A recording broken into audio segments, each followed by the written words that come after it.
ছবি হয়ে গেছে। দেখো এখন হাওয়াটা দিচ্ছে, এত ভালো লাগছে, এত গরম আর রোদের মধ্যে দারুণ ফিল হচ্ছে, দারুণ।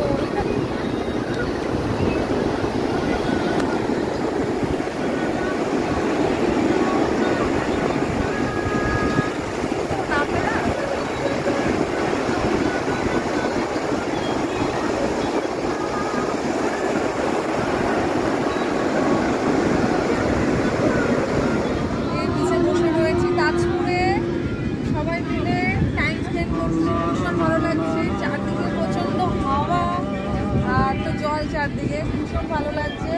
তো খাওয়ার অর্ডার করেছি আমরা, এখানেই রান্না হচ্ছে, ভীষণ ভালো লাগছে। এনজয় করছি ফ্যামিলির সাথে, চারদিকে সবাই বসে রয়েছে, খুব এনজয় করছি সবাই নিজের মতন করে। জল হাওয়া, আমার মেয়ে তো বাবা সেই জলের মধ্যে নেমেছে আর খেলাই করে যাচ্ছে।